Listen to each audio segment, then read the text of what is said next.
जी वफ़ाक़ी हुकूमत तरफ़ां पेट्रोलियम मसनूआत जे वाध थियण ख़िलाफ़ महांगाई जी तूफ़ान बर्पा थियण हुजण सबबि ACUP जे तरफ़ां ACUP हाउस खां एहजाजी रैली कढी ठुल प्रेस करे वाॾो धरणो हयो अथव। ईअं अचो त अॻवान सां ॻाल्हि ॿोल कयूं त उनजो वधीक छा चवणो आहे। असां भरपूर मज़म्मत कयूं था। अॼु असांजी पार्टी जे इन मर्कज़ तरफ़ां पूरी सिंध में एहतजाज थिए पियो इन महांगाई जे एतिरी जे ख़िलाफ़ ऐं सिंधू दरिया सुकाइण ऐं पाणी बंदि करणु ऐं उन जे लाइ अॼु पूरी सिंध सरापा एहतजाज आहे। ऐं उन सिलसिले में अॼु असां सिंध यूनाइटेड पार्टी जे तरफ़ां ठुल में बि हिकु रैली कढी आहे शानदार नमूने।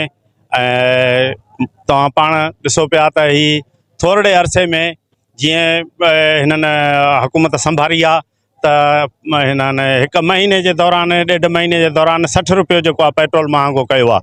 ऐं पेट्रोल महांगो माने हर शइ जेका आहे असांजी महांगी थींदी पई वञे ऐं असां उनजी भरपूर मज़म्मत कयूं था। अॼु अवाम सरापा एहतजाज आहे। सॼी सिंध जे अंदरि गैरतमंद क़ौमी कारकुन हिननि ॻाढ़नि झंडनि सां मैदान अमल आहिनि। हिननि कूड़नि लुटेरनि करप्ट नाल हुक्मरान जे ख़िलाफ़ जन हुक्मराननि ग़रीब आवाम जो जीअण जंजाल करे छॾियो आहे।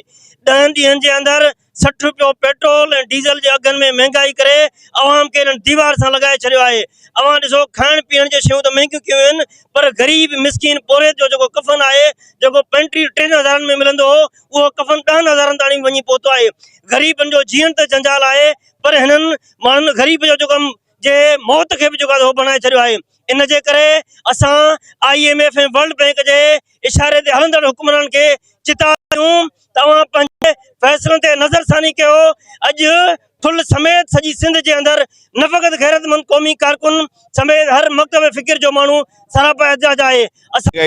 यकीनन ग़रीबनि जो मुआशी क़त्ले आम आहे जेको हर रोज़ जे बुनियाद ते हुकूमत बग़ैर के पुछाणे बग़ैर के ॾसण हुजे राति जो पंहिंजी मर्ज़ीअ सां मनमानी करे उहो रेट मुक़ररु करे थी छॾे जंहिं सबबु ग़रीब अवाम जेको तमामु परेशान आहे। ऐं ॿिए तरफ़ जेकी बि असांजा ज़ालिम जाबिर हुक्मरान आहिनि उन्हनि जूं मुसलसल पघारूं वधायूं थियूं वञनि। उन्हनि जो पेट्रोल फ्री उन्हनि जा बिजली जा बिल फ्री उन्हनि सां गॾोगॾु उन्हनि जी हर जेकी बि ज़रूरत आहे उहा फ्री में उन्हनि खे मुयसरु थी कई वञे हुकूमत जे तरफ़ां गवर्नमेंट जे तरफ़ां।